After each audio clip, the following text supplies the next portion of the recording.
Welcome to Revitalize and Replant with Mark Clifton, where we equip pastors to take their churches from declining to thriving by pointing them to a new future and a new hope. Join us weekly for encouragement and practical advice in your pastoring journey. So here we are back again with Revitalize and Replant with Mark Clifton in the this is the hallowed halls of the podcast studio South that we're working in this. Normally we travel all over the world. We do doing these. Well, usually we end up in the same place. Usually we're in the same two places, but we like to say we travel all over the world. But we are actually in the South podcast, which is in my home.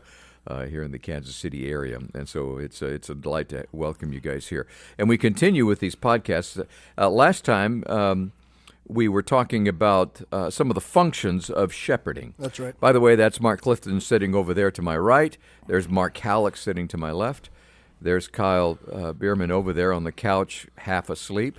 He is, and we're just going to wade into this because you already addressed part of this issue in a previous podcast. And what did you talk about? That's right. Yeah. So in the last podcast, we kind of introduced this idea of the functions of strategic shepherding in the church, and the idea is this: that there's really nothing more important in the calling of a pastor, and I would say to the health of a congregation, than biblical shepherding taking place. In that, and what we're talking about there is the pastor fulfilling what the Scripture calls us to do, which are really four functions, if you want to boil it down: knowing the flock, feeding the flock, leading the flock, and protecting the flock. And to do that really on two levels: a macro level or a congregational level, but then also on a micro level, on an individual level. And so what we're doing is, last time we talked about knowing the congregation on a macro level. That's knowing the congregation in general,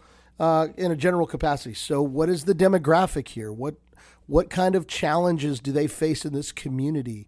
What are the hurts and pains, that kind of thing. But on a micro level, then this is the hard work of shepherding. It's knowing, I need to know what's going on in Dan's life. Yeah. I need to know his joys and his pains, and his wife, Marcia, and to know that, if her sister gets sick, I want to be praying for Marcia and encourage her. So this is actually the joy of being a pastor. So what we're talking about is really functional for churches of normative sizes, where for sure, where you're the single staff member, right? Essentially, right. And so you're dealing with this at the macro and that's right, at the right. micro level. And we talked about last time also the importance as you grow of developing and raising up other pastor elders to help with the shepherding, because again, and we talked about when I came to Calvary, we had 30 people. Well, boy, I could be a pretty effective shepherd by myself for 30 up to maybe I'd say even 100 people. But as we continue to grow, you can't do really good shepherding unless you're raising up other leaders. So we talked about that. So today what we want to do is look at the next three categories, which really flow out of knowing, which would be feeding, leading, and protecting the flock. And we had this is Mark, we had a great podcast. If you haven't listened to it, please go take a listen to it on knowing. Yeah. And how I Dan, you weren't in here, but I mean the simple strategy of knowing who's in attendance and knowing something about them and about their life is basic to church renewal. It is. And guys, I know we're always looking for a program or a way to attract people or start with the ones you have. That's right. And pastor them well and get to know them well. And it's amazing how that things begin to grow out of that. Yeah. And it seems like, it's like, no, I want to do a direct mail piece, or we need to have a big event, or we need to maybe just take the 30, 40 you have and really get to know them well. Yeah. And I love the way Mark gave us some real good insight yesterday of how to, in a sense, take attendance every week, but far more than that. So go back and listen to it as a preparatory of this one, and then we're going to dive deep into Hallock. Hallock is a pastor's pastor. Guys, if you want to model your life after what it means to be a loving, caring shepherd, I honestly know of no one that I would point you to more than Mark Hallock. So this is gold right now. So take a listen, and we are all ears, brother. Well, praise God. That's kind. Well, let's talk about, based on knowing, let's talk about feeding. So when we're talking about shepherding, and really what we're talking about, Dan, is being a good pastor. That's really what this is, being a biblical pastor. Yeah. You're not an entertainer. You're not a CEO. You're a pastor. You're a shepherd. And so how do we shepherd God's people well? So when we talk about feeding, let's just talk about some strategies under each of these categories. So on a macro level, congregational level, when we talk about feeding, what's the first thing that comes to mind? Service, preaching. Preaching the word. That's right, preaching the word. And that's why a strong pulpit ministry is vital. We want to be strong biblical preachers, feeding the flock really good food from the word. And we want to do that on a congregational level. The problem is it's not enough to just preach a sermon and assume that the sheep are going to get all the food they need, right? And so this is the micro level now moving down. The question that we need to ask is, what additional food does Dan need? Does Clifton need? Does Hallock need? And their wives need? Their kids. What kind of food are we feeding their kiddos or grandkids in the children's ministry? So again, this is, and I think the question is this: I'm not going to force feed what I think you need. I mean, I may force feed some that I think you need, but a tender shepherd says, where do you need to grow? Where do they need to be encouraged in their faith and to learn? You know what I'm saying? And so you want to feed the right food in the right way to the right sheep. Do you assume that the sheep know what they want? No, not necessarily, but as you get to know them, you're going to be able to identify, boy, I think this is an area where this person needs to grow. Maybe it's doctrinally. Maybe they've never been taught much about the Trinity or some of these questions they have. Well, let's talk about it. Let's study that. Maybe they have no biblical background at all. Okay, let's do a basic overview of one of the Gospels. You know what I mean? So that's my point, is I think feeding, they may know if they've been walking with Jesus for a while. Like if you're in my church, you might be like, Pastor, I've never really studied the book of Isaiah, and I'm curious about that. Is there any way you could help me kind of think through how to study Isaiah? Yeah, let's talk about that, man. You know what I'm saying? So again, I think it goes both ways, but the shepherd's job is to be sensitive to the sheep, because the sheep don't always know what they need. That's right. Does that make sense? And so, yeah. Anyway, that's how I would answer that. Sheep don't know where to go to get fed. Well, that's right. Where do I go? But where do you draw? I guess my question is, Yeah. do you initiate that by letting them tell you what they're hungry for? I think it's a both and. I mean, I don't think it's an either or. I think it's a both and. I think some do. But again, if you think about some sheep, especially if they're malnourished sheep, think about if you're going into a dying church, they may have no clue what they need. They're just trying to survive. Right. And so I think that's where you need to have the maturity to say, hey, there are basic things that we want to help. And I would say you could have a vision. We want to help make joyful, passionate disciples here, which means this. We want to help them understand how to pray. We want to teach them how to pray. We want to teach them how to study the Bible themselves. Maybe they've never had any basic, how do I interpret the scriptures? How do I apply the scriptures in a faithful way? So again, I think depending on the sheep and where they're at, your job is to serve them and to make sure they're being fed. That's the thing. And I think the heartbeat is this. If nobody in the church, and I would say the pastors, have any clue where their people really are spiritually, oh man, that's a big problem. Yeah. And my fear is in our culture, we're so focused on numbers. We just say, hey, they showed up. That's the win. That's not the win. no. The win is helping them grow into faithful disciples of Jesus Christ. And we are very much aware that at Caesarea Philippi, Jesus said, I will build my church. I mean, we've got to continually remind ourselves, we don't build a church. Yep. He builds a church. Yep. He will add to the church daily those who... He's not going to add to a church that's not feeding the members who are already there. Right. If That's you're right. faithfully knowing and feeding your flock, Yep. that is a church he will add to. Amen. I think That's we right. got to look at it from that angle rather than right. how do we just grow larger numerically. Yeah, that's a good word. Let me ask you That's a good something, word. Clifton, because you work with churches of all ilks. Do you find that there is a different, in general, I'm speaking in generalities here, a general strategy that is different, like with rural churches as opposed to urban churches, when we're doing exactly what Hallock is talking about, finding the mentality, the attitudes, the timing, the lifestyles? It's obviously different. Does the strategy change? I think many times in a rural situation, it's more relational because the community is more relational. In an urban setting, you might have 3 or 4 different school systems. You might have people working on the north side of town, people working on the south side of town. They don't see each other every day. I think in a rural setting, it's so that makes even the church experience, the pastor experience, maybe a little bit more relational. But trust me, that doesn't mean that pastor knows more about what those people are doing spiritually. He may know more about what their boys do in basketball and how many cattle they're running that year. But that doesn't mean he knows, if this guy's been in church for 30 years, how mature is he? Exactly. Can he share his That's faith? right. Yes. Does he know how? Does he have any apologetics at all? Yes. Can he defend the gospel to people who are going to?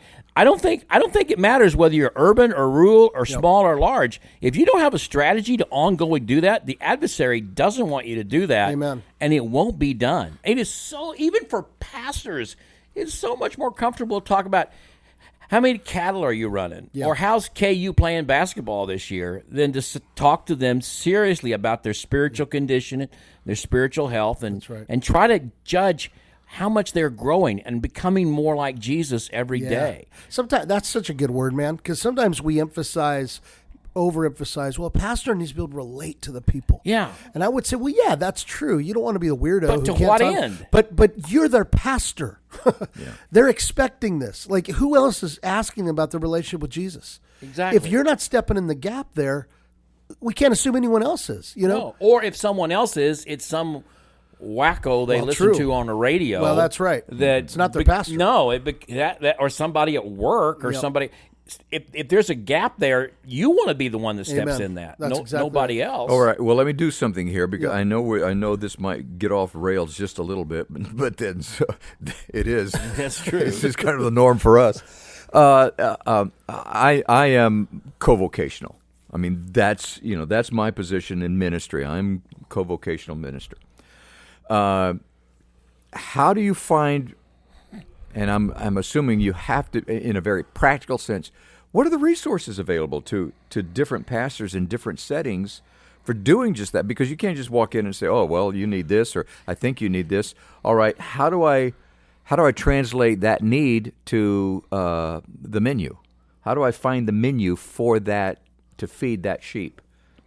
You're saying as far as resources go? Yeah. Or, well, I mean, again, I think this is the hard work of shepherding. And we've said this. It takes time. It takes intentionality.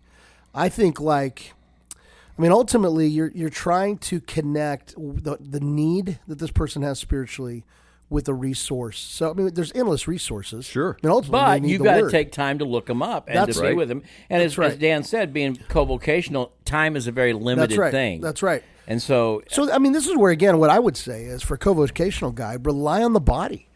Get some of people who have the gift of helping you do some research or whatever to find resources, to find tools, and just ask them, hey, look, because of my schedule, I really can't do this. But I wonder if you could help me find some solid Bible study resources in this area, this area, this area. I would say lean on the body. now let me just throw something out there. Go to Navigators. Navigators has some great resources to help guys and people just get in the Bible. Yeah, that's just right. get in the Word. That's right. You don't have to reinvent it.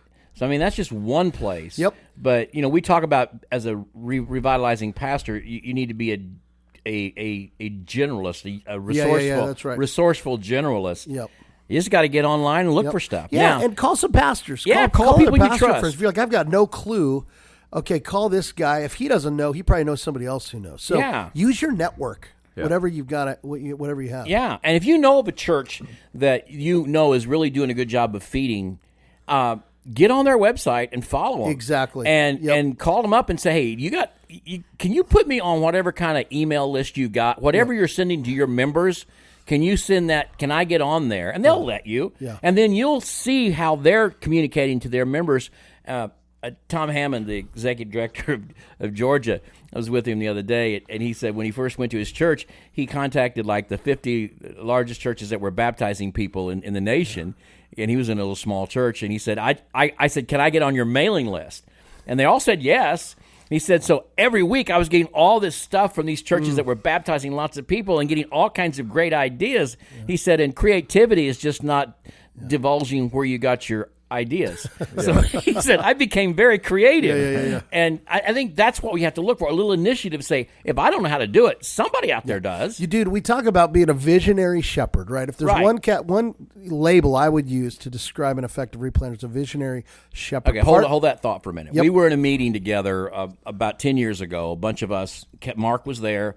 I didn't have a team yet. We were just putting some guys together to say, what's God doing in revitalizing churches? What we don't want to create. We can't make it happen. He's already making it happen, but we can identify what's happening. We can connect the dots that God has put out there, and in that we'll see a picture. So we all just brainstormed and prayed and thought, across the nation, what do we see God doing? And we just kind of threw a lot of things up against the wall. And Hallock mentioned, well, I see guys who God is using into revitalizing churches. I see them as visionary shepherds. And it was like, at that moment, we went, yes, that's the foundation. Everything else comes from that. Yeah. So from the very beginning, and Mark, you came up with that. Explain what that means. Yeah, it's so important because there's two sides to that, obviously. So in dying churches, struggling churches, you need a shepherd, obviously. Right. You're not going in there to just do your thing. You're going in there to love hurting sheep and people who are struggling and spiritually dry and faithful saints many times who just need hope, and that's the shepherd's heart. And so that's why we often say, listen, if you don't really love people and you don't want to shepherd not just young people but older people, then this isn't for you. At the same time, you are called to be a visionary. You're not called to just be like a chaplain. The best chaplains are really good at caring for people many times and helping them die many times. Mm-hmm. You're also a visionary. You've got to have a vision for the community, for the people, for what God could do. There has to be a sense of kind of that entrepreneurial, little bit of craziness of let's take some risks for Jesus. Like we got to do some stuff to shake, because that's why you're there. Otherwise, this church is going to continue to decline.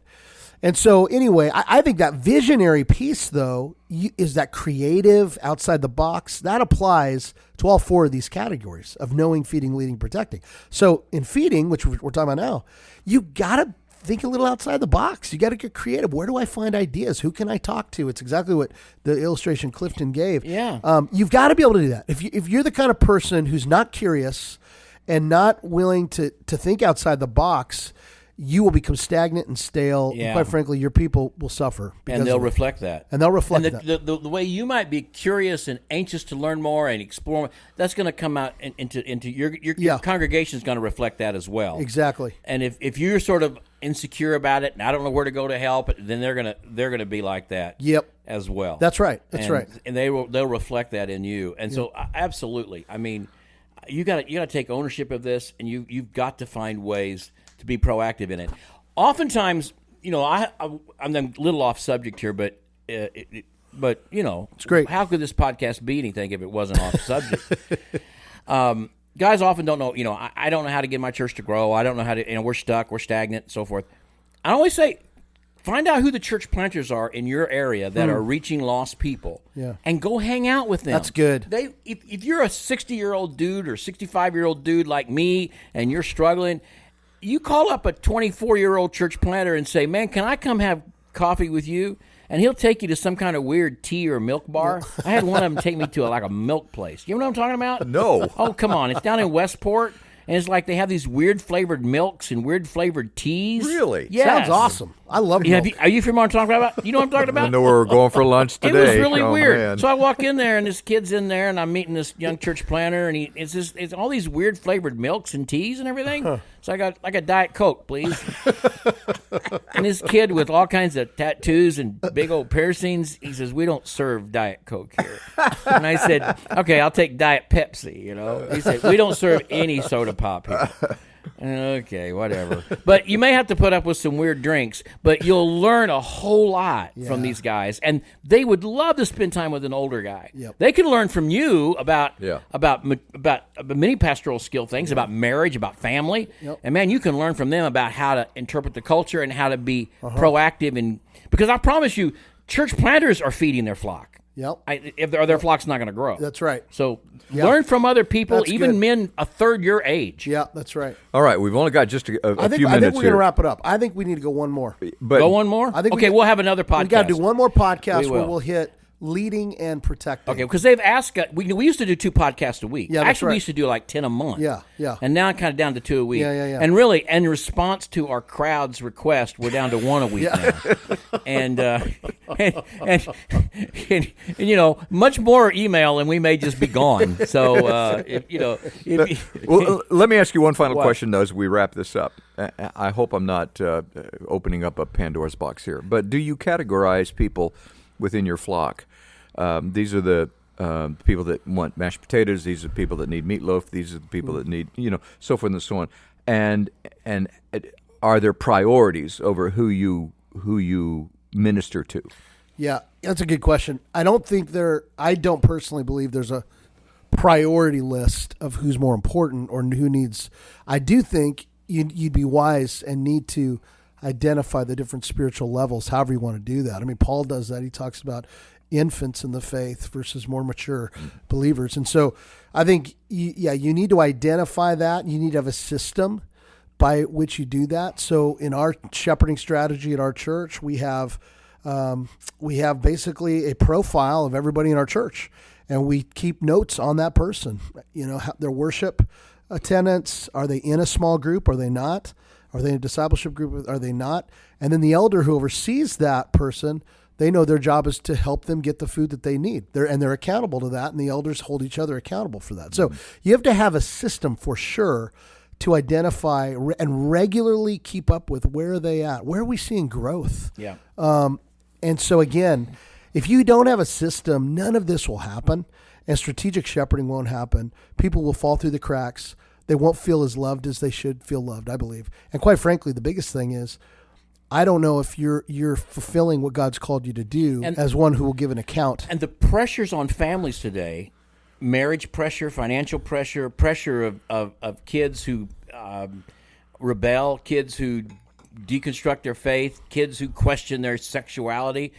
How prepared are you making parents to deal with those things? Exactly. I mean, these are challenging days in which we live. That's right. And I agree. If you as the pastor are not making sure that these people are we all want to have.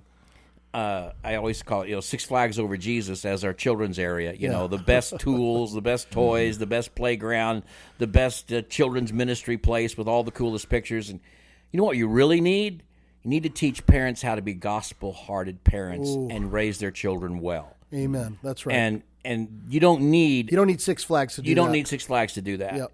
But I'll tell you what, Six Flags Over Jesus won't help that mom and dad know how to answer that question of that teenager who's questioning their sexuality. That's right. It is so important for us to make sure we're helping these parents and grandparents. Yes. Because sometimes all you've got is the grandparents in church, but you know what? The kids will listen to their grandparents. That's right. That's Are we right. helping So it's so vitally important that we're feeding and we're helping them in doing that. And we're going to talk more about that in the next episode. All right, we'll talk about it in the next episode.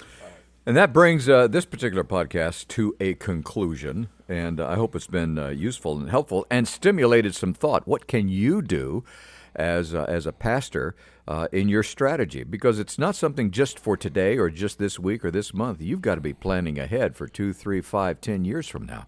And what is your focus? Where are you going? And how are you going to build disciples, to make disciples? We hope that's been useful for you. Thank you to the North American Mission Board for making this possible for us to spend time and talk about these things and hopefully encourage you and stimulate your faith. We'll see you next time. Thanks for joining us today on Revitalize and Replant. This podcast is brought to you by the North American Mission Board, where we help dying or struggling churches regain health for the glory of God and the good of their communities. If you found this conversation helpful, don't forget to subscribe to the podcast on your favorite platform. To learn more about becoming a replanting pastor or to explore resources about revitalization for your own church, visit churchreplanters.com.